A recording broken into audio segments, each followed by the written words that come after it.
একে শওকতের রক্ষণী মোদাস্সের দোসর। তৃণমূল কংগ্রেস ভাঙড়ে বুথে হেরে গেলে পরে লক্ষ্মীর ভাণ্ডার বন্ধ করে দেওয়া হবে।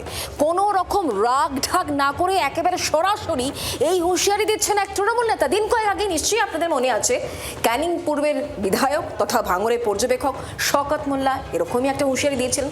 আর এবার আরও এক তৃণমূল নেতা। কিন্তু প্রশ্ন হচ্ছে একটাই, এভাবে হুমকি দিয়ে হুঁশিয়ারি দিয়ে তৃণমূল কংগ্রেস তার ভোট বাক্স ভরাতে পারবে কি? লক্ষ্মী তুমি কার?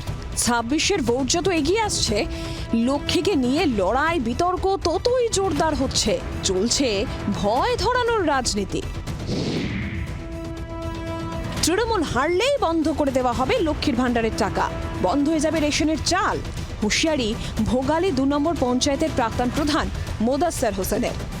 যখন দেখা যাবে 15টা বুথ জিতে গেছে আর আমার বুথ হেরে গেছে, পশ্চিম কাটালের একটা বুথ হেরে গেছে, দেখবে সব লক্ষ্মীর ভান্ডার বন্ধ হয়ে যাবে, বন্ধ হয়ে যাবে রেশনের চাল, ঘরের টাকা বন্ধ হয়ে যাবে।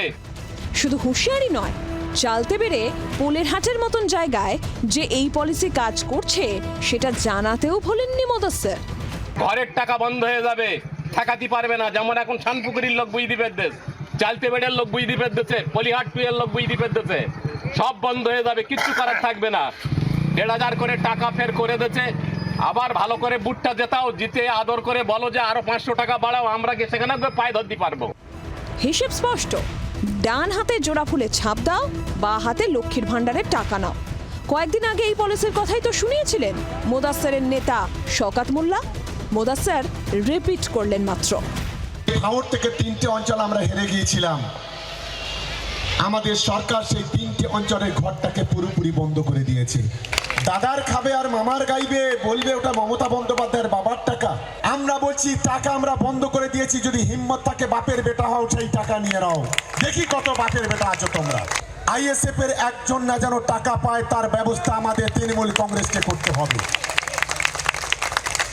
পরবর্তীকালে কৃষক বন্ধু লক্ষ্মীর ভান্ডার টাকা পাচ্ছেন, দেখা যাবে সেটা। বিরোধীদের বক্তব্য ২৬-এ হার নিশ্চিত বুঝেই এইসব কথা বলছেন তৃণমূল নেতারা। একদম এই মন্তব্যগুলোই বুঝিয়ে দিচ্ছে যে ২৬-এ তৃণমূলের শেষ বিদায়ের বাজনা বেজে গেছে। যদি না বুঝতেন যে তৃণমূল চলে যাচ্ছে, তাহলে এই জাতীয় কথা প্রকাশ্যে বলতেন না।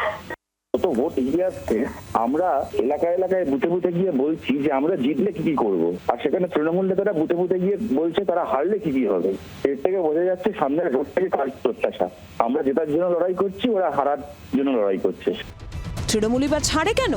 তাদেরও যুক্তি রেডি। কোন নেতা তৃণমূলের, এত বড় দল, এত বড় সংগঠন, কোথাও যদি বলেন যে আপনারা মমতা বন্দ্যোপাধ্যায়ের এতগুলো স্কিম পাচ্ছেন, এত সুবিধা পাচ্ছেন, তাহলে তৃণমূলকে ভোট দেবেন না কেন? কোনো এলাকায় যদি বলেন, সেইটা দোষর হয়ে যাচ্ছে।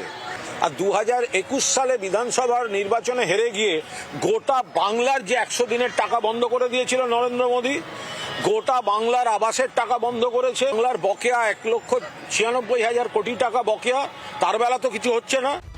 সব মিলিয়ে ২৬-এর ভোটের আগে রাজনীতির আঙিনায় লক্ষ্মী। ভয়ের রাজনীতিতে ভোটের ভাণ্ডার কতটা ভরে সেটাই শুধু দেখার। প্রসেনজিৎ সর্দারের রিপোর্ট, জি ২৪ ঘন্টা।